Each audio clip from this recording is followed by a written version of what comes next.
أعوذ بالله من الشيطان الرجيم. بسم الله الرحمن الرحيم. يا أيها الذين آمنوا لا تتخذوا عدوي وعدوكم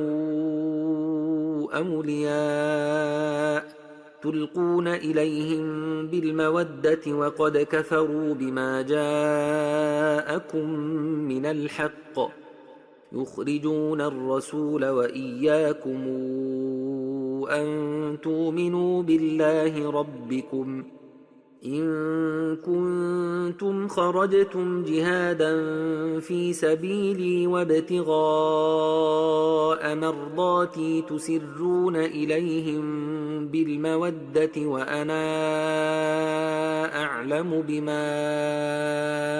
أخفيتم وما أعلنتم ومن يفعله منكم فقد ضل سواء السبيل إن يثقفوكم يكونوا لكم أعداء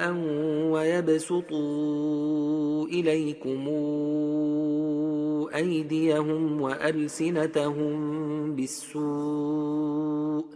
وودوا لو تكفرون لن تنفعكم أرحامكم ولا أولادكم يوم القيامة يفصل بينكم والله بما تعملون بصير. قد كانت لكم إسوة حسنة في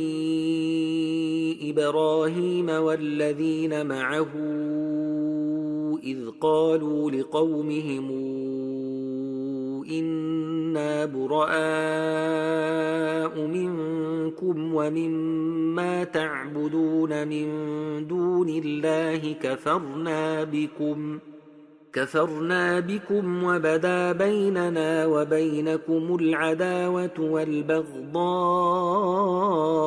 وبدا حتى تؤمنوا بالله وحده إلا قول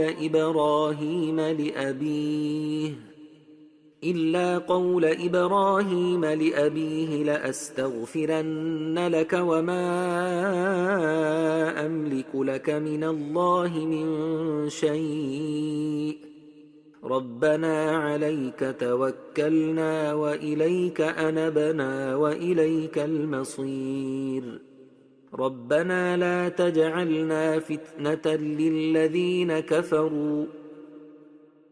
واغفر لنا ربنا إنك أنت العزيز الحكيم. لقد كان لكم فيهم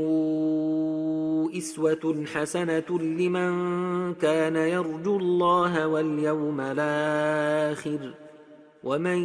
يتول فإن الله هو الغني الحميد. عسى الله أن يجعل بينكم وبين الذين عاديتم منهم مودة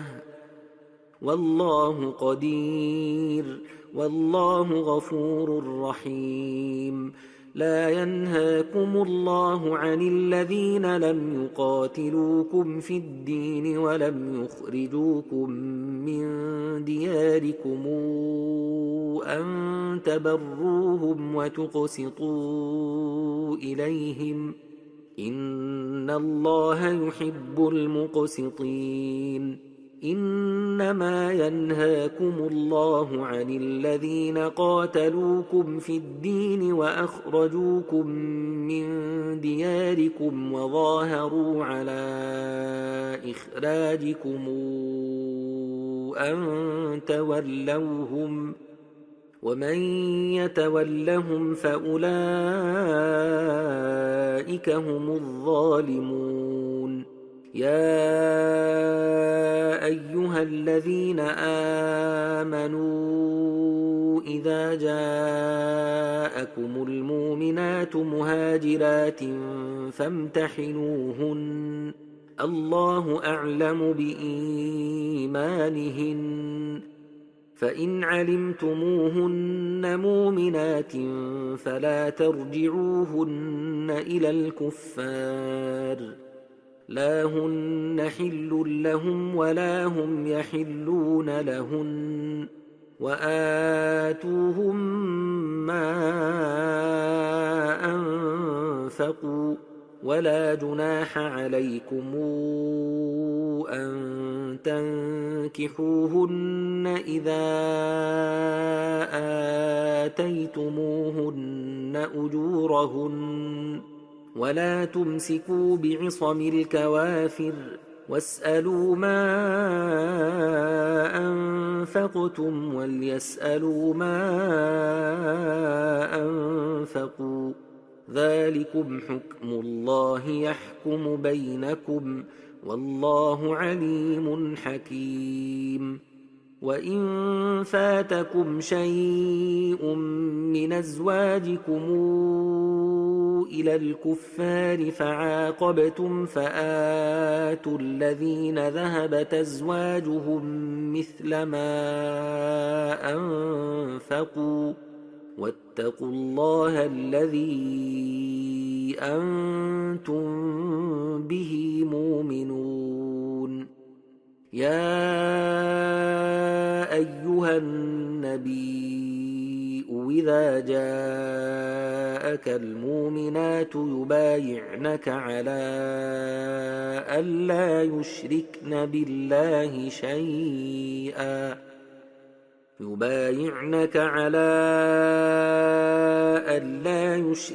بالله شيئا ولا يسرقن ولا يزنين ولا يقتلن أولادهن ولا ياتين ببهتان يفترينه بين أيديهن وأرجلهن ولا يعصينك في معروف فبايعهن واستغفر لهن الله إن الله غفور رحيم يا أيها الذين آمنوا لا تتولوا قوما غضب الله عليهم قد يئسوا من الآخرة كما يئس الكفار من أصحاب القبور